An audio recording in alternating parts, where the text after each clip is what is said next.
asma, que significaba jadear, ya por las sibilancias que el paciente presentaba, hasta lo que es ya Aulo Comelio, ya, que era un científico que era asmático. Entonces empezó a probar que toda esta sintomatología de los pacientes que tenían tos con sibilancia, que era la clínica que él presentaba, cómo podían responder a la medicina natural. Y ahí es donde empiezan a crearse ya el primer,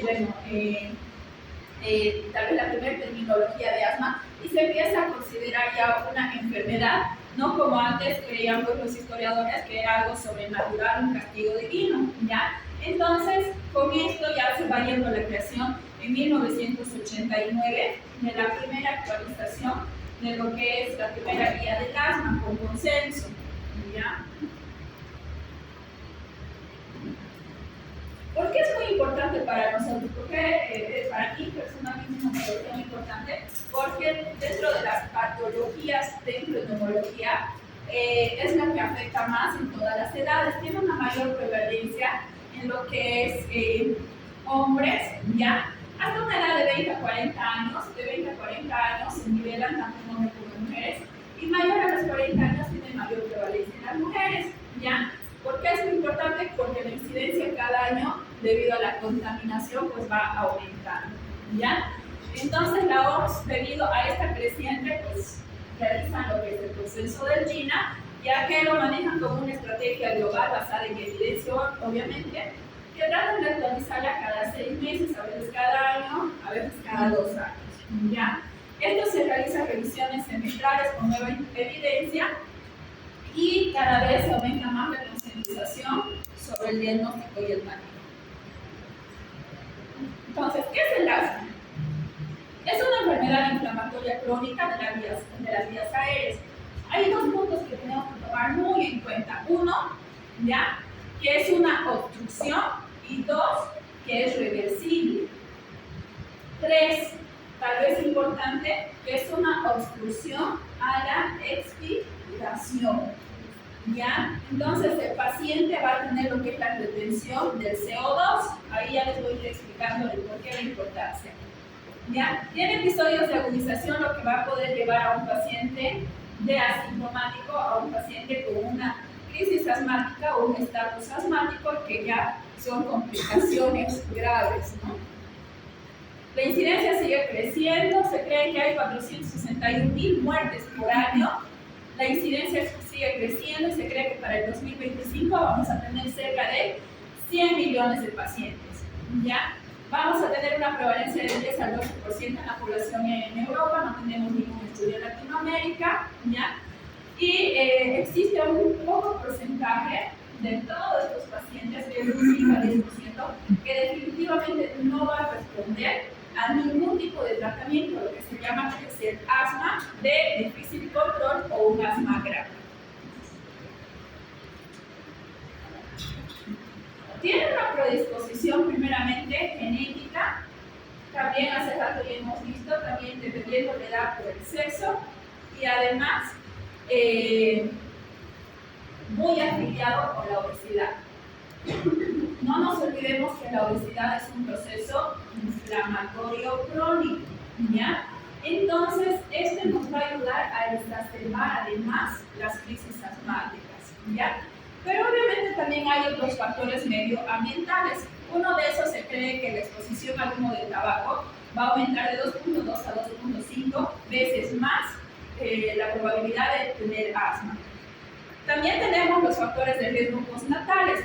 Se ha hecho una cuantificación del IgE en los pacientes que han tenido lactancia materna exclusiva hasta los 6 meses y los que no han tenido. Los pacientes que no han tenido lactancia materna exclusiva hasta los 6 meses, la IgE era más reducida, y por lo tanto estos pacientes tenían mayor predisposición a tener asma.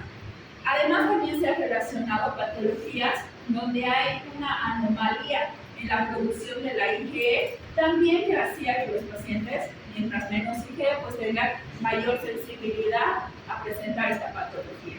También tenemos lo que es la polución medioambiental. ¿Qué significa? La contaminación.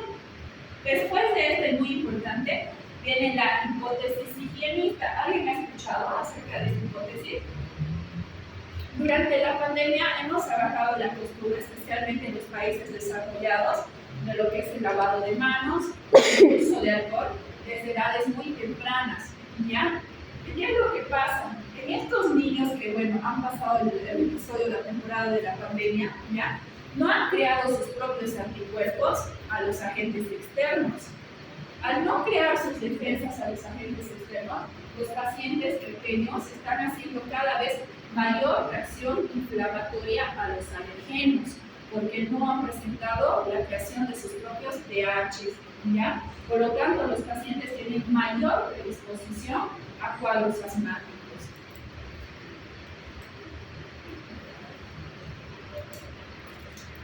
Dentro de la patogenia no se conoce muy bien, pero vamos a tener un sistema colinérgico que se ve asociado. Dentro de esto va a haber la presencia de inervación y de receptores colinérgicos que van a estar en la musculatura bronquial, las cuales se van a activar durante una crisis asmática. La potenciación, además del efecto vagal por las sustancias anti-acetilcolinesterásicas, además de broncoconstricción, van a producir vasodilatación, aumentando el edema y aumentando la hiperproducción de moco.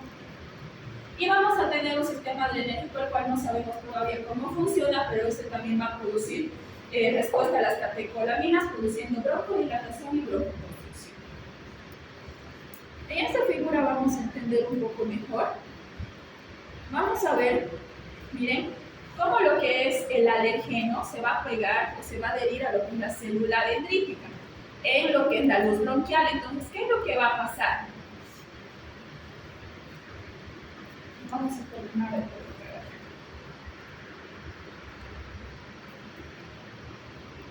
¿Qué es lo que va a pasar? Todo esto se va a unir a lo que son las células de monocompatibilidad, de histocompatibilidad. 2. Estos se van a unir a la superficie. Con la unión de estos receptores van a poder ingresar a lo que es la luz bronquial. ¿Qué es lo que va a pasar aquí? Se van a activar lo que son las TH0 o los que son las células linfocíticas vírgenes. Y estas se van a dividir tanto en TH1 como en TH2. ¿Cuándo se va a activar las TH1? Cuando tenemos la inmunización por infecciones. Pero la más frecuente, la que se asocia más al asma, es la activación de las TH2. ¿Por qué? Porque la TH2 va a producir lo que es la activación de la interleuquina 4, la IgE, que hace rato hemos visto que está muy relacionada a la disfunción de esta con los pacientes asmáticos, y la interleuquina 5. Y aquí es donde nos vamos a quedar. Aquí es donde nosotros ya tratamos de dar el tratamiento. Los nuevos medicamentos antimoduladores ya van a funcionar a este nivel, inhibiendo la interleuquina 4 y inhibiendo la hiperproducción de las interleuquinas 5, ¿ya?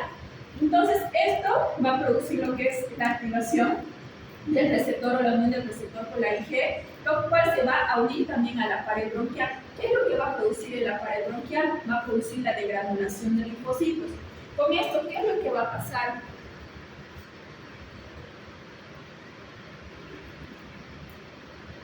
Se van a activar los neurogienos que a la vez van a producir broncoconstricción, broncoconstricción con vasodilatación.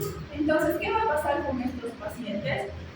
A lo largo van a lograr presentar deformación de la membrana basal de la membrana bronquial, ¿ya? Entonces, mientras más episodios tengan los pacientes con asma, va a haber mayor deformación de esta pared. Y es por eso que mientras más episodios va a ser un cuadro de retroalimentación positiva. Más cuadros, cada vez se va a ir exacerbando más porque cada vez va a haber mayor presión en la pared bronquial y eso lo va a hacer más sensible a las infecciones y a la propia inflamación. Mientras más frecuente le dé al paciente, tiene peor pronóstico.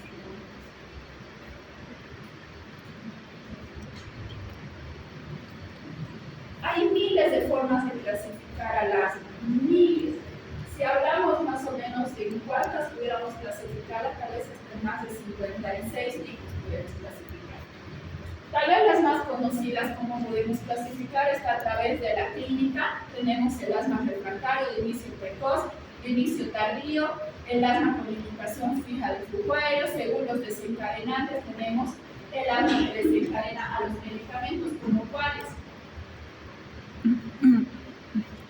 ¿Cuáles son los medicamentos que desencadenan el asma? Los agonistas beta-adrenérgicos. Los AINES. ¿Y cuáles son los AINES? Ibuprofeno. Ahora, ¿cómo viene la clínica de este paciente? ¿Cuál es la triada que viene? Un paciente, a ver, nos vamos a poner un paciente asmático. ¿Hay alguien que sea asmático aquí en la clase? ¿Algún asmático? En la anterior no tenían dos asmáticos. Puros niños sanos. Sí. Ya. Un paciente asmático es asintomático. Es asintomático, a no ser que estemos hablando de una crisis asmática 1 y de un asma grave persistente, ¿ya? Pero un paciente asmático no debe tener ningún tipo de clínica. Solamente cuando el paciente entra a una reagudización o una crisis asmática por algún tipo de alergeno o infección, ahí sí el paciente va a presentar lo que es la triada asmática. ¿Cuál es? Ya hemos hablado.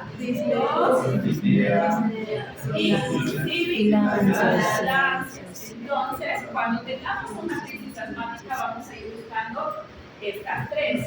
¿Ya? Ahí recién vamos a dar tratamiento. Entonces, ¿qué pasa? Cuando viene el paciente con sibilancias o viene con disnea, asumen muy rápido que puede ser un cuadro gripal. ¿Qué es lo que generalmente les venden en la farmacia?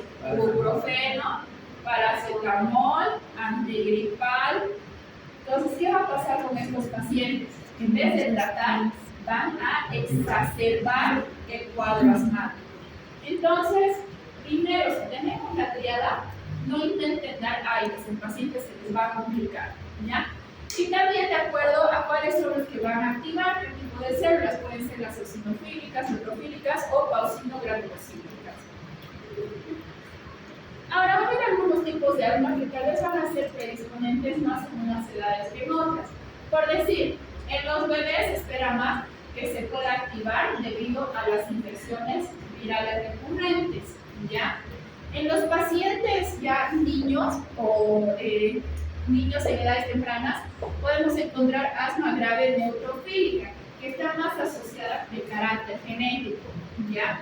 En los pacientes ya entre escolares a adolescentes, vamos a tener mayor prevalencia del asma alérgico, ¿ya?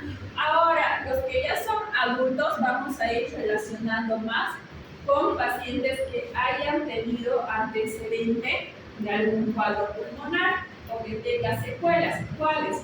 Los pacientes con COVID que han estado hospitalizados, por decir, que hayan tenido más del 50% de compromiso pulmonar, pacientes con neumonías persistentes, pacientes con antecedentes de tuberculosis. Todos estos pacientes, a largo plazo, vamos a ocasionar un daño estructural de la membrana bronquial. Por lo tanto, el paciente va a tener más reactivación de las crisis asmáticas, ¿ya? Entonces, a todos este tipo de patologías las vamos a englobar en un grupo que son las enfermedades pulmonares obstructivas crónicas, ¿ya? Estas se van a ver más en adultos. Ahora, preguntas que nos pueden ayudar a reconocer el fenotipo, identificar el fenotipo, exposiciones a alergenos. La pregunta clave para un paciente que viene con crisis asmática o sospecha, porque a veces el paciente, especialmente le pasa mucho a los jóvenes, nunca le había pasado. Nunca. Porque también, ojo, hay respuesta inflamatoria a los alergenos de curso tardío. Pero dice, doctora, pero si yo tomaba ibuprofeno toda mi vida, ¿por qué ahora recién está pasando? Las reacciones no siempre se dan en el primer contacto, porque estamos viendo que todavía tiene que haber un cambio estructural de membrana, ¿ya? Entonces, ¿cuáles van a ser la primera pregunta para poder detectar si este paciente puede o no puede haber hecho una crisis asmática debido a una reacción alérgica? Si ha estado en contacto con humo, si tiene alergias, si ha tenido moco, también va muy asociado a la neumonía con pacientes con rinitis alérgicas. ¿Qué más? contacto con peritos, si ha estado en el campo, si ha estado en contacto con ¿qué más? El frío, ¿ya? Entonces, si el paciente o también, la primera causa también de exacerbación es después de un resfrío mal curado. Pacientes que han iniciado con un resfrío, con una infección, con una rinofaringitis de origen viral. El paciente ha mejorado a los 3 días, obviamente el cuadro viral ha desaparecido, pero el paciente empieza a presentar activación del sistema de respuesta inflamatoria, entonces el paciente puede llegar a presentar ahí su primer evento asmático, ¿ya? Entonces es muy importante saber el antecedente a exposiciones. Exposición a irritantes, hemos dicho, aerosoles. Pacientes que usan desodorantes, perfumes, pueden presentar también su primera crisis. Trabajo, escuela, el tener contacto igual mismo con aerosoles, en la escuela con tierra, problemas nasales como la rinitis, reflujo gastroesofágico. El reflujo gastroesofágico también produce el reflejo de tos con pequeñas gotas de microaspiración. Y la de medicamentos, si el paciente ha estado tomando algún medicamento los últimos días para ver si este haya sido el motivo. Y este es el cuadro que ustedes tienen que aprendérselo de memoria o que les estoy avisando, va a ir en el examen. ¿Ya? ¿Por qué es muy importante este cuadro? Solamente les voy a exigir que se aprendan de memoria los cuadros para cuando hablamos de asma. Cuando nosotros hablamos de asma es como cuando hablamos de neumonía. Cuando damos el diagnóstico de neumonía solamente decimos neumonía y punto. Entonces, ¿cómo clasificamos? La causa de neumonía adquirida en la comunidad, una broncoaspirativa, nosocomial, bla, bla, bla. Es lo mismo en el asma. ¿Por qué me es importante entrar a una clasificación de asma? Porque dependiendo qué tipo de asma sea, vamos a poder indicar el tratamiento. ¿Ya? En todo esto vamos a necesitar espirometría. La espirometría nosotros no la realizamos de manera convencional. ¿Ya? Sin embargo, por clínica, ustedes ya pueden determinar qué tipo de asma es. Si es un asma intermitente, es un asma persistente, leve, moderado o grave. Además de escoger el tratamiento, ¿por qué es importante? Porque ustedes van a hacer, digamos, el primer contacto con el paciente. Si ustedes no logran clasificar y logran revertir la crisis asmática, ¿ya? Y no tienen la clasificación, los que estaban conmigo en mi último grupo del día de ayer de la teórica, tienen vieron un asma conmigo y revisamos al paciente. ¿Estabas conmigo? Pero no vimos un paciente. No. En la cama 1, no, hoy día no, ayer ha sido, antes de ayer ha sido, el martes. ¿Alguien está el martes conmigo? Un paciente que cuando hemos ido a ver, me han puesto solamente paciente con asma, ni siquiera crisis asmática, asma. Cuando voy y evalúo al paciente para hospitalizarlo con asma, el paciente no presentaba tos, dientes, sibilancia y una radiografía normal. Entonces, ¿qué voy a hacer? Me queda hasta la duda de que si el paciente realmente ha venido por una crisis asmática o no. ¿Qué he hecho? Le he dado de alta. ¿Con qué le he dado de alta? Con nada. Mientras no vea, no puedo. Mientras no venga, tampoco voy a pedir que me identifique qué tipo de asma es. Tampoco le voy a mandar a la suerte con aerosoles. Imagínense darle aerosoles a un paciente sano. ¿No ven? Entonces, importante poder realizar la clasificación. Hablamos de intermitente cuando los síntomas son menores a 2 días a la semana. Despertares nocturnos menores a 2 veces al mes. Responden a los beta-2 de acción corta como, ¿cuáles son? De acción corta, beta-2 ¿cuál? Ya, muy bien. El salbutamol, menor a 2 días a la semana. ¿Interfieren con la actividad normal? No en el intermitente. Ya. Pero en un persistente leve ya vamos a ir viendo que el cuadro se nos va complicando.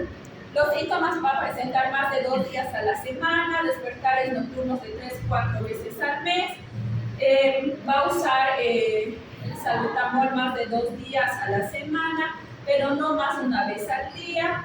van a interferir con su vida cotidiana de forma leve. En un moderado ya vamos a ver que los síntomas se van a presentar de forma diaria, vamos a tener despertares nocturnos más de una vez a la semana, pero no todas las noches. Todo el tiempo va a requerir lo que es el salbutamol, ya va a interferir con su actividad normal. Y en el grave, pues ya estamos hablando de pacientes que durante todo el día van a presentar síntomas, se va a despertar todas las noches, el paciente todo el tiempo va a estar con el uso de los aerosoles y vamos a tener una actividad física, una limitación de la actividad normal muy limitada, ¿ya? Entonces, esa clasificación tenemos que saberla, tenemos que realizarla. Ahora, debido justamente a esta creciente que hablábamos de lo del asma, ¿ya? Se han hecho cuestionarios para que todo paciente que acuda por consulta y se lo diagnostique por una primera vez pueda descargarse las aplicaciones. ¿En qué consiste la aplicación? En 5 preguntas básicas, ¿ya? En el cual el paciente va a decir si presenta alguno de estos síntomas y aquí te dan una ponderación en cuándo el paciente debe acudir a control por consulta externa y cuándo el paciente debe acudir a una emergencia.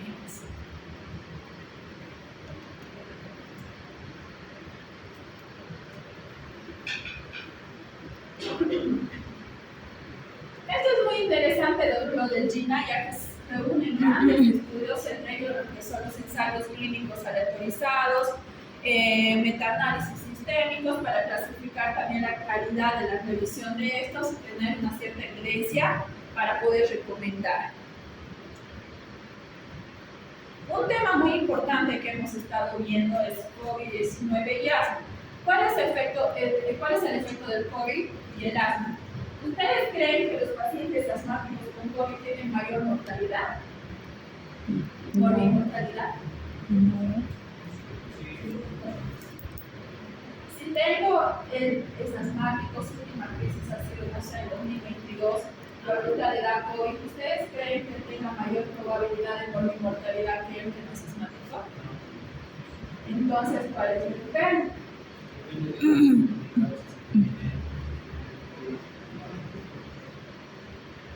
Sí, pero no, ¿ya? ¿Por qué sí, pero no? Si eres un paciente, más allá de que tenga, por decir, un asma persistente y grave, él es un paciente que me abandona el tratamiento, él es un paciente mal controlado, todo el tiempo anda con crisis asmáticas, él sí va a tener una alta mortalidad por COVID. Pero ella es una paciente asmática bien controlada, toma su medicación, entonces no aumenta el riesgo. Solamente va a aumentar el riesgo en pacientes que no tengan un asma controlado, ¿ya? Ahora, algo muy raro que hemos visto en la época de la pandemia, ¿cuál era el tratamiento que más se usaba en los pacientes con COVID? Acitromicina. Ya, muy bien. ¿Cuál más aparte de la cita? La dexametasona. Póngale dexametasona. Es más, hasta han fabricado la dexametasona de 6 miligramos de ahora que antes no teníamos, solamente teníamos la de 4. Ahora ya consiguen una presentación de 6 y 8 de oral. Entonces, ¿qué pasaba? Si yo le estoy dando corticoides sistémicos a un paciente que creíamos con COVID, de manera indirecta estábamos dando tratamiento a un paciente asmático, porque el tratamiento sigue siendo corticoides. Entonces, en la época de pandemia, teníamos los asmáticos bien controlados, porque todo el mundo tomaba de manera indirecta la dexametasona. Entonces, tuvimos, digamos, una solapa, ¿ya?, de disminución de pacientes asmáticos, solamente por esa época. Ahora, si ustedes tienen pacientes asmáticos, estamos hablando igual de un paciente asmático con un GINA persistente grave, ¿recomiendan la vacunación, sí o no? Sí. Para COVID. Sí. Levanten la mano quienes dicen que no.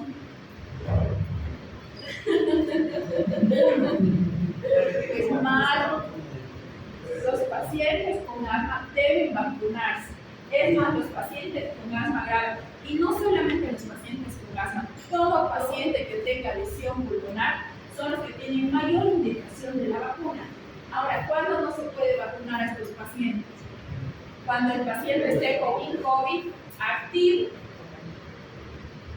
Si el paciente ya sabemos, o todavía nos han enseñado, si el paciente está con COVID activo, no le vacunen pues el COVID ese rato, ¿no? Ya queda si el paciente ya está enfermo.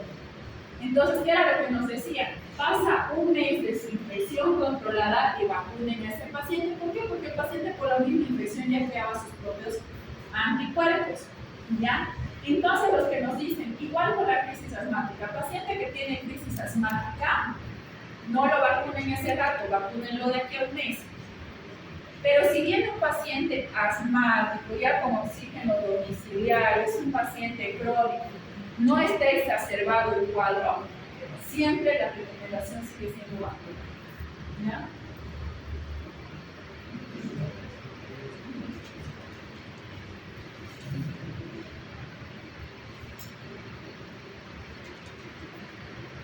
A todos los que hemos llegado para el diagnóstico, ¿ustedes creen que sea preciso el poder realizar la espirometría? Las guías del asma nos dicen no. El paciente nunca se debe hacer espirometría en el momento de una crisis asmática porque van a tener flujos alterados. Sí se puede hacer una espirometría para ver el pronóstico del paciente, para poder ayudarnos a la clasificación, ¿ya? Pero no va a cambiar el tratamiento. Y tampoco podemos realizar la crisis asmática mientras el paciente esté, o la espirometría, perdón, no podemos realizar la espirometría mientras el paciente esté hospitalizado, ¿ya? Se debe hacer cuando el paciente esté totalmente asintomático.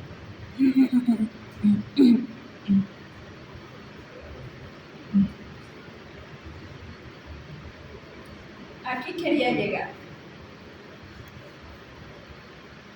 Ahorita no estoy mostrando un cuadro, pero sí necesito que ustedes sepan, y les voy a preguntar en el examen, ejemplos de corticoides inhalatorios. Uno que conozcan. Corticoide inhalatorio. Fluticasona. La beclometasona. Tienen que saber. ¿Por qué les voy a decir que tienen que saber? Porque cuando nosotros hablamos tanto de Gina como lo que ustedes van a ver en el libro, ya no les van a decir cuáles son los corticoides, cuáles son los LAMAs, cuáles son los AMAs, cuáles son los NADA, no. Les van a hablar directamente del grupo farmacológico, como cuando hablamos de hipertensión, hablamos de ARAS, hablamos de IECAS, hablamos de calcioantagonistas. Cuando hablamos de asma es lo mismo. Podemos generalizar por grupo de fármacos, pero no vamos a generalizar por medicamentos. Entonces, ustedes tienen que saber cuál es cada grupo de medicamentos. Mire, cuando nosotros ya hablamos del manejo de asma dentro de lo que es China, hablamos que el mejor tratamiento para pacientes con escarificación intermitente, que nunca te voy a mostrar este siguiente cuadro que quiero que se memoricen.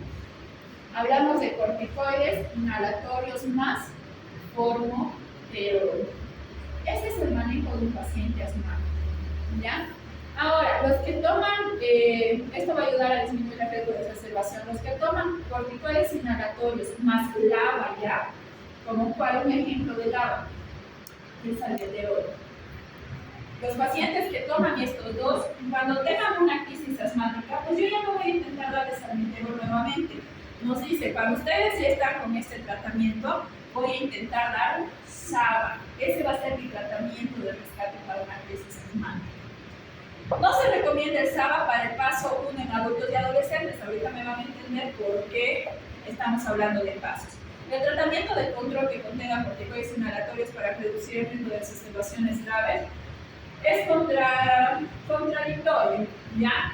Un paciente que use corticoides de manera sistémica, por decir, los pacientes que tienen artritis, que es el ejemplo más clásico, que todo el tiempo estén con prednisona, ¿qué complicaciones les trae a lo largo? ¿Cuál es la complicación del corticoide que más miedo le tenemos? Cushing. Y pacientes inmunodeprimidos. todo el tiempo este paciente va a andar con, peor si hablamos en aerosoles, todo el tiempo va a estar con micosis oral, con bronquitis, con neumonías.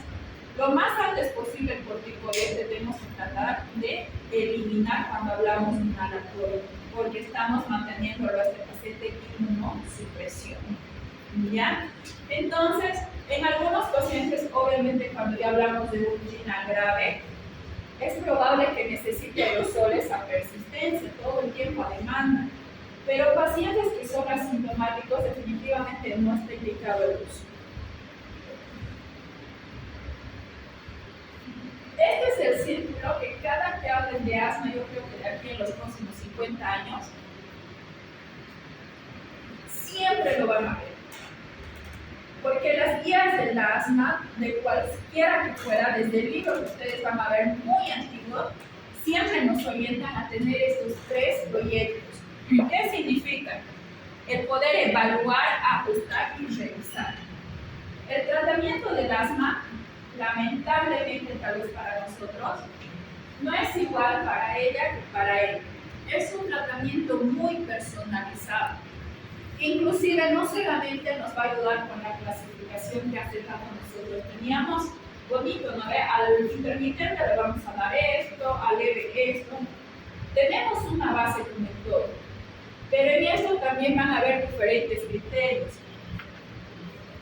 Es importante la confirmación del diagnóstico, control de signos y síntomas y factores de riesgo modificables.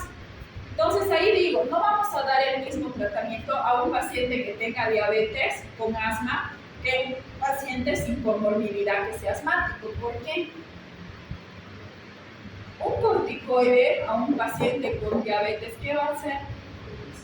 Va a ser hiperglicemias. Entonces lo que tenemos que hacer es tratar de controlar los factores modificables, ¿ya? En este caso, controlar las patologías de base. ¿Qué pasa con los pacientes con obesidad que hace rato les decía que tenían mayor exacerbación del cuadro? Vamos a tener que modificar estilo de vida, ¿ya? Entonces, cada uno va a hacer un manejo personalizado.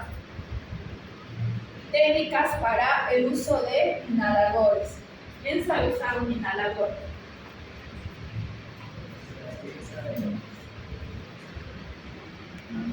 ¿Cuál es la manera correcta? Ustedes saben que el 90% de los fracasos terapéuticos del paciente con asma es por el mal uso de los aerosoles. El 90% del fracaso es porque el paciente no sabe usar su aerosol. Y si yo les pregunto a ustedes, ustedes no saben, peor todavía, porque en realidad nuestra función es poder concientizar desde el uso del inhalador.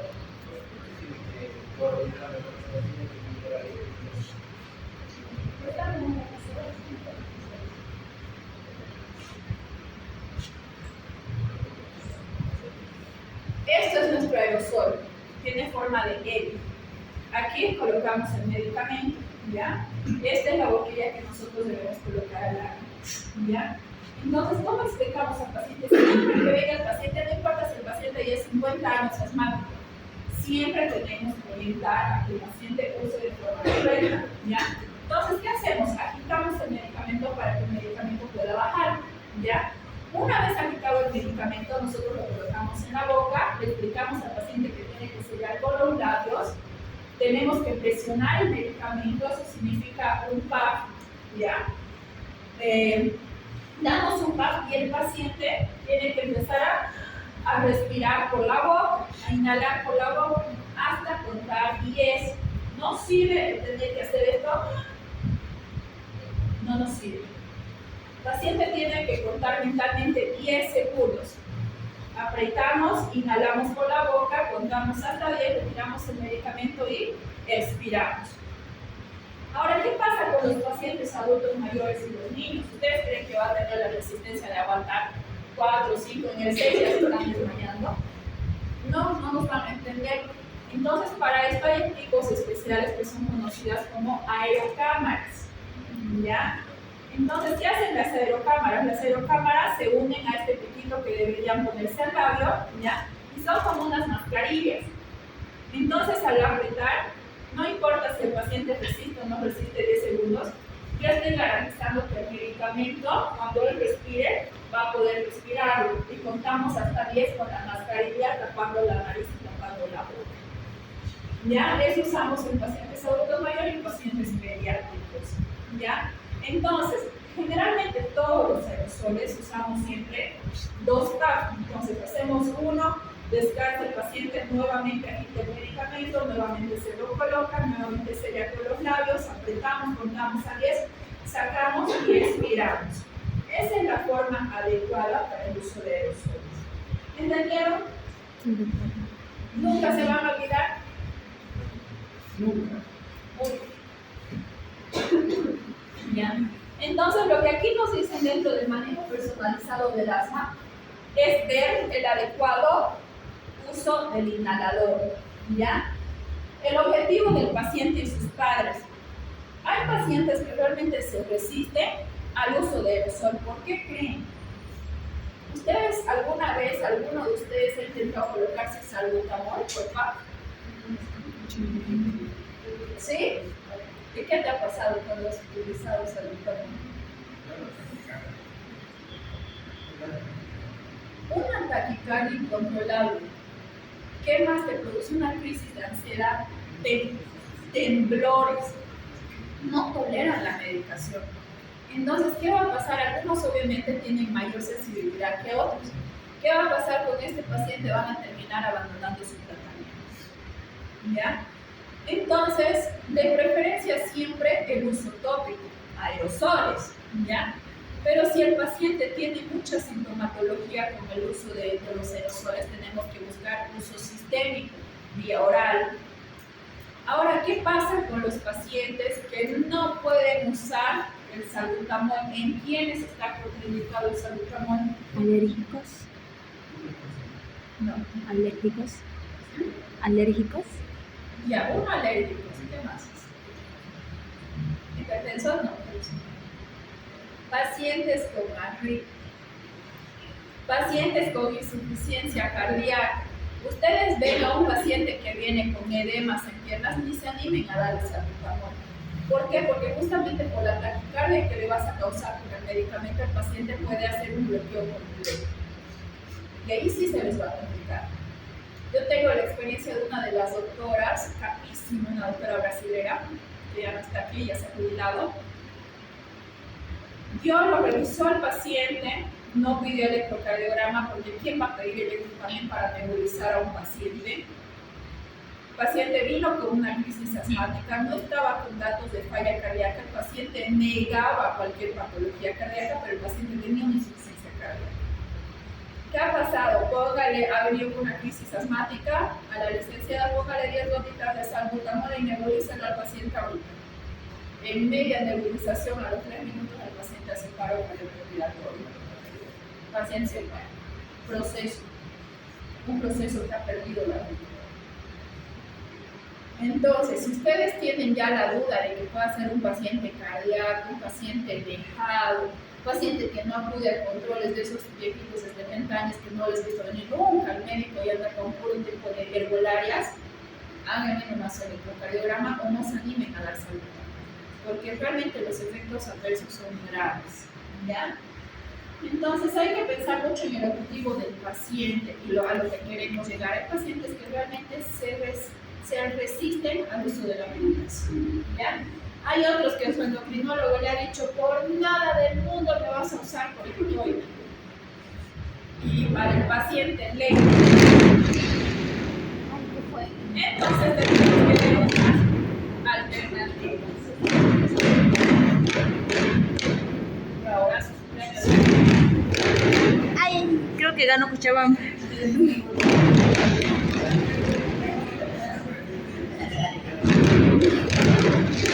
no va a dar. ¿Es año nuevo?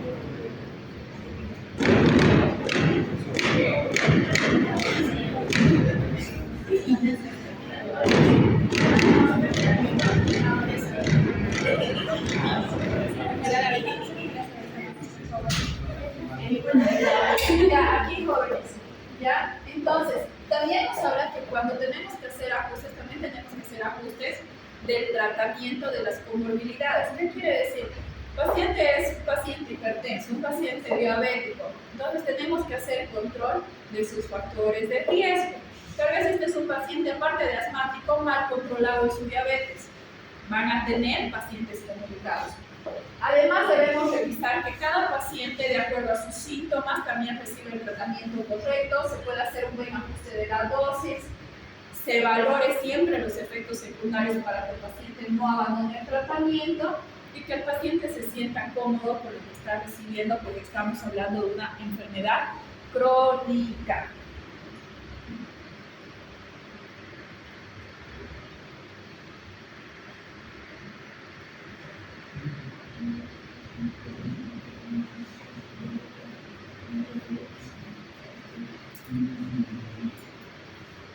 También no es usar por usar nomás los aerosoles. Mientras más usamos aerosoles, también tenemos efectos secundarios. Mayor de 3 inhaladores por año, mayor riesgo de exacerbaciones graves. Mayor de 12 inhaladores por año, mayor riesgo de muerte. No crean que también los aerosoles solucionan todos los problemas. También la idea no es modificar la enfermedad con el tratamiento. La idea en realidad es disminuir la exacerbación de esto. No es mejorar dándole tratamiento, si al final ya está con aerosol, ¿qué más da? Use todo el año si quiere. No. Lo que tenemos que hacer es concientizar para que el paciente no exacerbe nunca. ¿Cómo vamos a hacer ese tipo de prevención? Barbijo, quitar todo tipo de alergenos, pedirle que no esté en contacto con ningún tipo de alergeno, pelo de gato, tierra. Muchas pacientes también son pacientes que se dedican a la cocina. Lamentablemente tienen que dejar el factor que esté ocasionando. Entonces tenemos que quitar todo lo que logre exacerbar. No entramos a la lógica que mientras más damos tratamiento, mejor.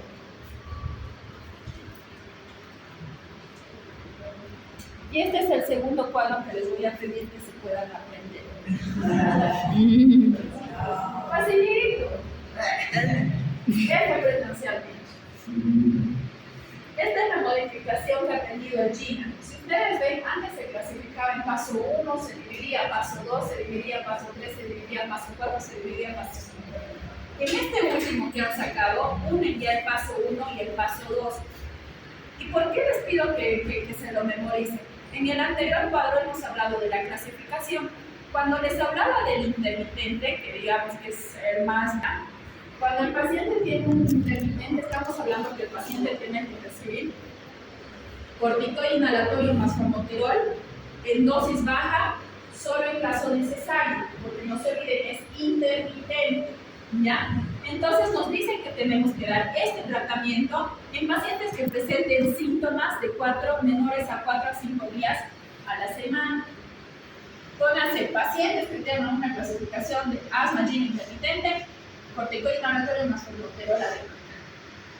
Tenemos un paciente con persistente leve, que es nuestra siguiente clasificación, paso 3. Corticoides inhalatorios más formoterol, pero con horario a dosis bajita. Nos seguimos complicando. El paciente tiene un intermitente moderado, tenemos que empezar a utilizar, un persistente moderado, paso 4. ¿Qué significa dar el corticoide inhalatorio más formoterol en dosis intermedias? Tenemos un paso, ¿se acuerdan? De la primera diapositiva, 5 a 10% no son respondedores al tratamiento, entran en este paso, paso 5. Aquí es donde estamos utilizando, o bueno, donde se están creando los nuevos medicamentos para este grupo de población.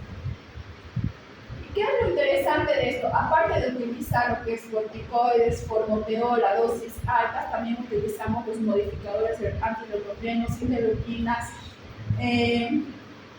Lo nuevo de esto es que se está implementando la acitromicina. ¿Por qué? Porque al hablar de un asma grave, que tenemos totalmente modificada la membrana bronquial, estos pacientes van a hacer infecciones recurrentes, porque además son pacientes que viven con corticoides.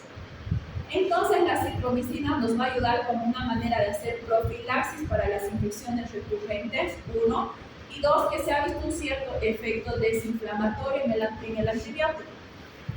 Lo malo de la adición de la citromicina, que es lo nuevo que les están implementando, es la resistencia antimicrobiana.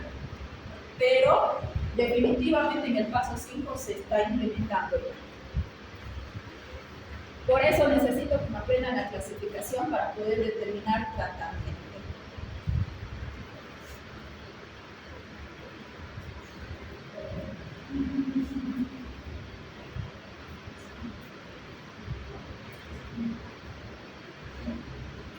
Ahora quiero que me vean este tipo de terapias.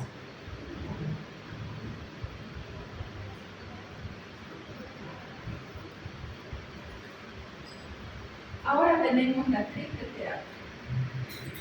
Cuando nosotros hablamos del tratamiento de asma convencional, ya no tenemos aerosoles por sí solo, solamente formoterol, solamente salbutamol, solamente fluticasona, solamente el bromo de diosígeno, el bromuro de hidratopio. Ya son medicamentos que vienen combinados. Viene el salmeterol con fluticasona, la beclometasona con salmeterol. Ya son medicamentos con un solo aerosol vienen dos, ¿ya? Pero en otros países ya están implementando la triple terapia. Esto es como el manejo de la presión alta. La recomendación es que utilicemos siempre dos antihipertensivos diferentes para que se puedan intensificar y apoyar entre ambos. Es lo mismo cuando hablamos de asma. Mientras mezclemos dos aerosoles diferentes o dos medicamentos diferentes, como lo que hemos visto en la guía, que mezcla corticoides inhalatorios más el formoterol, el paciente va a tener una mejor respuesta. Pero ahora ya en otros lugares estamos implementando, se están implementando, tres aerosoles, o sea, tres medicamentos en un solo aerosol, y evidentemente el paciente está teniendo mejor respuesta.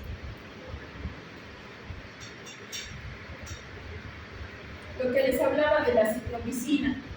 La adición de citromicina 3 días a la semana es una opción, reduce las exacerbaciones en pacientes que usen corticoides inhalatorios más GABA, reduce significativamente las exacerbaciones de asma eosinofílica o no eosinofílica, y además considerar antes de la adición, si realmente ustedes logran identificar un paciente con asma grave, ¿ya? Y quieren iniciar citromicina, primero tienen que ver un electrocardiograma que no tenga prolongación de la onda QT. Y además tenemos que hacer un control al mes porque este medicamento produce también bloqueos, no es daño. Y además el que hace lo que comentábamos más frecuente, producir la resistencia antimicrobiana.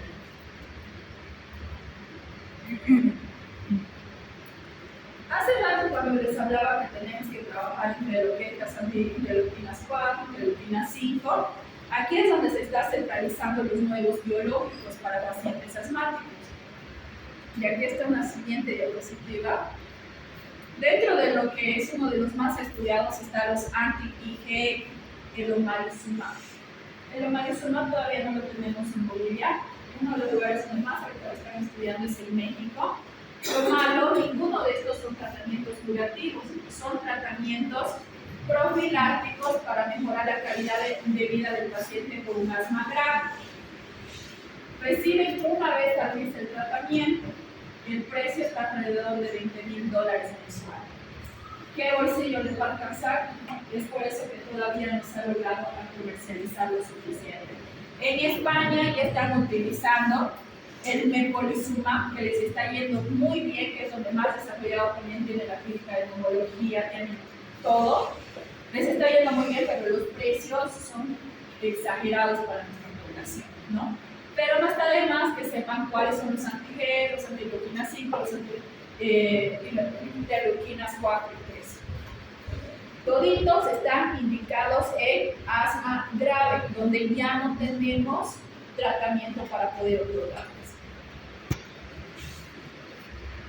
El asma grave requiere entonces un abordaje multidisciplinario, no es un manejo fácil. Puede ser más fácil llegar inclusive al diagnóstico, pero poder identificar qué tratamiento adecuado para cada paciente, ahí está la complicación, ¿no? Siempre evitar en todos los pacientes no solamente dar tratamiento, sino cambiar sus factores de riesgo, ¿ya? Para que el paciente no presente exacerbaciones, ¿no? Y diseñar tratamientos personalizados.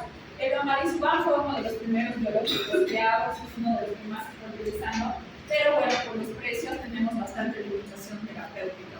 Esperemos a un futuro poder usarlos. ¿Alguna duda hasta ahí?